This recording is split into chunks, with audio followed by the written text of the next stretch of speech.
Hello students, मैं हूं मनोज कुमार और आज हम पढ़ेंगे क्लास 12 की मैट्रिक्स चैप्टर 3। और यहाँ हम पढ़ेंगे मैट्रिक्स क्या होता है उसकी बात करते हैं और इसका यूज़ क्या होता है, मैट्रिक्स का को बनाया क्यों गया है। मैट्रिक्स को एक्चुअली में बनाने का मेन मोटिव ये है कि लीनियर इक्वेशन को सॉल्व करने के लिए। लीनियर इक्वेशन इन 2 वेरिएबल आपने पढ़ा है, मान लीजिए 3 वेरिएबल 4 वेरिएबल आ जाए तो उसको कैसे सॉल्व करेंगे वो हम मैट्रिक्स के अकॉर्डिंग ही सॉल्व होता है। जैसे कि मान लीजिए इक्वेशन हो, लीनियर इक्वेशन,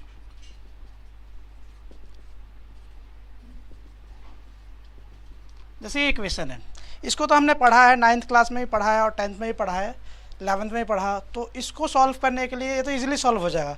मान लीजिए यहाँ पे एक जेड की फॉर्म में भी होता है 2x + 3y + 4z = 6 होता है, तो उसको कैसे सॉल्व करते, इसके लिए हमें मैट्रिक्स का यूज़ किया गया है। ठीक है ना।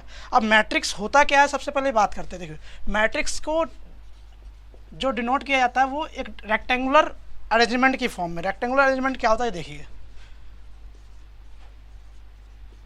ये होता है रेक्टेंगुलर अरेंजमेंट। ठीक है, इसकी फॉर्म में यूज़ किया जाता है। अब इसको चाहे आप ये इस तरह भी लिख सकते हैं, ये भी रेक्टेंगुलर अरेंजमेंट होता है। क्लियर है। अब हम आगे पढ़ेंगे मैट्रिक्स में, हम पढ़ेंगे algebraic expression, algebraic matrix algebra. अब ये देखिए मैट्रिक्स अलजेब्रा होता है क्या है। मैट्रिक्स अलजेब्रा में हम पढ़ेंगे सब्ट्रैक्शन, एडिशन और मल्टीप्लिकेशन, ये सब चीज़ें हम यहाँ आगे पढ़ेंगे धीरे धीरे। अब हम थोड़ा आगे इंट्रोडक्शन पढ़ते हैं। अब जैसे कि मान लीजिए मैट्रिक्स है, एक मैट्रिक्स मैं लिख देता हूँ 2 4 6 3 9 2।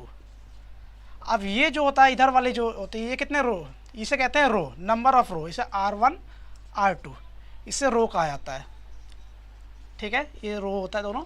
ये होती है आपके कॉलम C1 C2 C3 मानते, इसे हम क्या कहते हैं, कॉलम। क्लियर है इतना। अब ऑर्डर ऑफ मैट्रिक्स की बात करते हैं। ऑर्डर ऑफ मैट्रिक्स क्या होता है।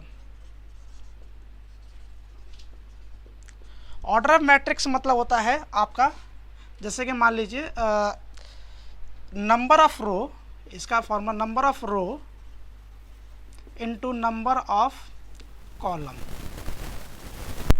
अब देखिए नंबर ऑफ रो कितने हैं इस मैट्रिक्स में, रो कितने हैं, 1 और ये 2 हो गया, और कॉलम कितनी है, 1 2 3। तो ऑर्डर ऑफ मैट्रिक्स कितना हो गया, 3। अब एलिमेंट ऑफ मैट्रिक्स क्या होता है, एलिमेंट ऑफ मैट्रिक्स,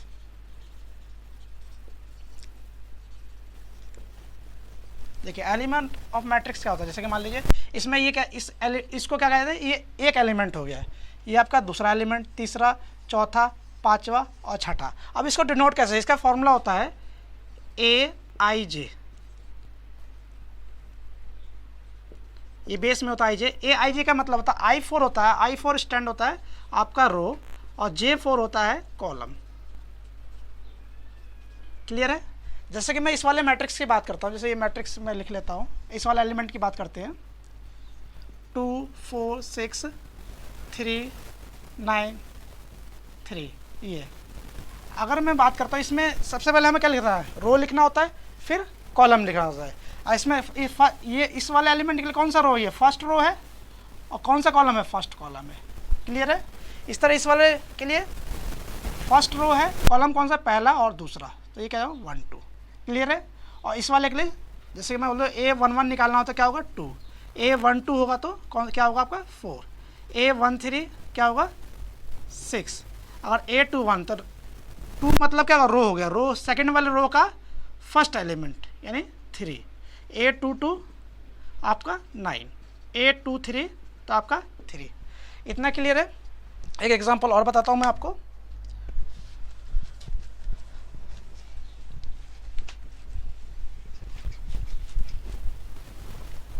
जैसे मान लीजिए एक अलग से मैट्रिक्स ले लेता हूँ मैं। अब इसमें नंबर ऑफ रो कितने हैं, 2 रो हैं आपके, R1 R2, सॉरी R2, 3 रो है आपके, R1 R2 R3, और कॉलम कितने हैं आपके, 2 कॉलम है, C1 C2। अगर मैं यहाँ से पूछूँ कि A11 कौन सा होगा, तो क्या होगा फर्स्ट। अगर A22 पूछा जाए तो A22 का मतलब रो सेकंड रो का सेकंड एलिमेंट कितना हुआ 4। अगर A32 पूछा जाए तो थर्ड रो का सेकेंड एलिमेंट कितना हो गया 6। इतना क्लियर है आप लोगों को? अब आगे देखते हैं।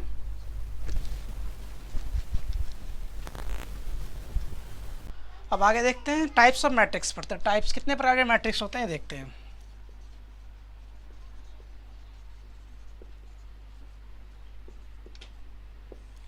देखिए सबसे पहले आता है आपका रो मैट्रिक्स। रो मैट्रिक्स का क्या मतलब है कि आपका ये सिंगल रो में होना चाहिए, जैसे ये हो गया। ठीक है, एक और एग्जांपल बताता हूँ आपको, 4 6 9, इनके बीच में कॉमा नहीं लगता, ध्यान रखिएगा। ठीक है, दूसरा है आपका कॉलम मैट्रिक्स। कॉलम मैट्रिक्स में आपका एक ही कॉलम होना चाहिए। या फिर एक और देख लेते हैं, एग्जांपल 6 9 2। इतना क्लियर है? तीसरा आता है आपका स्क्वायर मैट्रिक्स।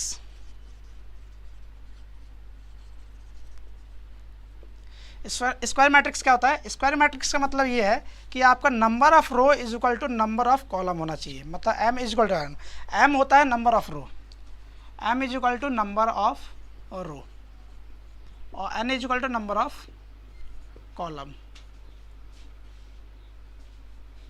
इतना क्लियर है? तो number of row is equal to number of column होना चाहिए स्क्वायर के फॉर्म में।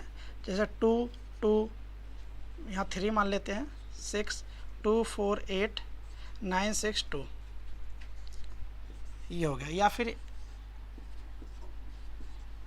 2 × 2 मैट्रिक्स। इतना क्लियर है? स्केलर मैट्रिक्स का ही और भी प्रकार होते हैं, जैसे कि डायगोनल्स मैट्रिक्स देखते हैं।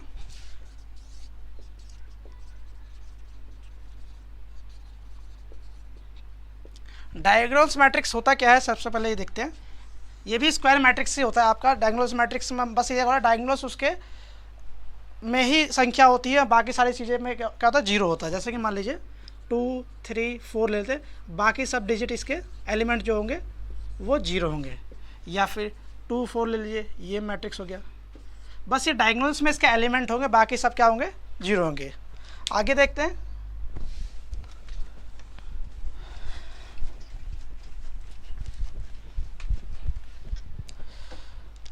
पांचवा है आपका स्केलर मैट्रिक्स। स्केलर मैट्रिक्स होता क्या है?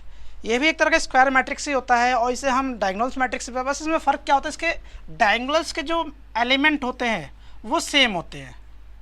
जैसे कि 2 2 2, बाकी सारे एलिमेंट इसके जीरो होंगे। इतना ही बस फ़र्क है। या फिर एक और ले लेते हैं, 3 3, ये जीरो। डायगोनल्स के जो एलिमेंट है ये सेम होने चाहिए बस स्केलर मैट्रिक्स में, और कोई फ़र्क नहीं है। आइडेंटिटी मैट्रिक्स,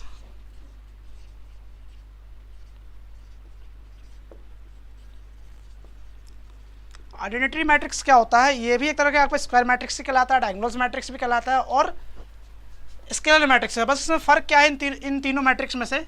इसके जो डायगोनल्स होते हैं वो केवल 1 होता है, इसके अलावा कुछ और नहीं, और बाकी सारे एलिमेंट इसके भी जीरो होंगे। चाहे 2 × 2 मैट्रिक्स लेंगे उसमें भी आपका यही होगा। और लास्ट आता है आपका 7th zero matrix. Zero matrix में सारे ही एलिमेंट इसके जीरो होंगे। ये किसी भी ऑर्डर में हो सकता है, 2 × 2 या 2 × 3, 3 × 2 भी हो सकता है।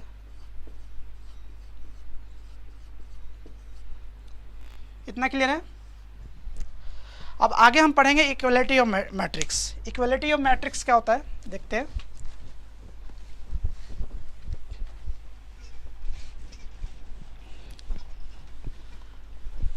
इक्वलिटी का मैट्रिक्स होता है कि जो दो मैट्रिक्स ले ऐसा, उनके ऑर्डर ऑफ पेयर जो होने चाहिए वो इक्वल होने चाहिए। जैसे कि मान लीजिए 2 × 2 मैट्रिक्स ले लो या 3 × 2 ले लो, कोई भी। जैसे कि मान लीजिए एक मैट्रिक्स ले रहा हूँ, 3 2 x y a b। अब ये किस ऑर्डर में मैट्रिक्स है? नंबर ऑफ रो कितने, 1 2 3 है, कॉलम कितनी है, 1 2, तो 3 × 2 मैट्रिक्स है। तो ये इक्वल टू में एक ऐसा ही मैट्रिक्स होना चाहिए इसका। ये भी देखिए आपका 3 × 2 मैट्रिक्स है। इतना क्लियर है? तो इक्वलिटी ऑफ मैट्रिक्स का मतलब क्या था है? Equality of matrix,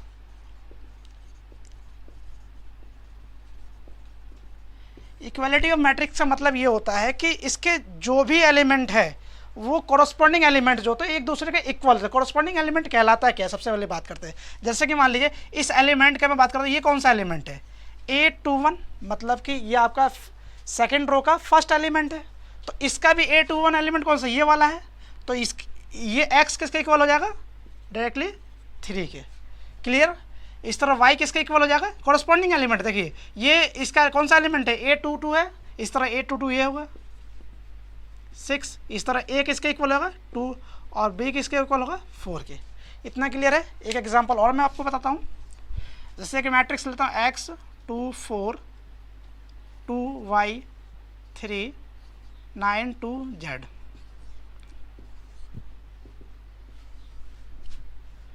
nine 2 4 2 6 3 9 2 8।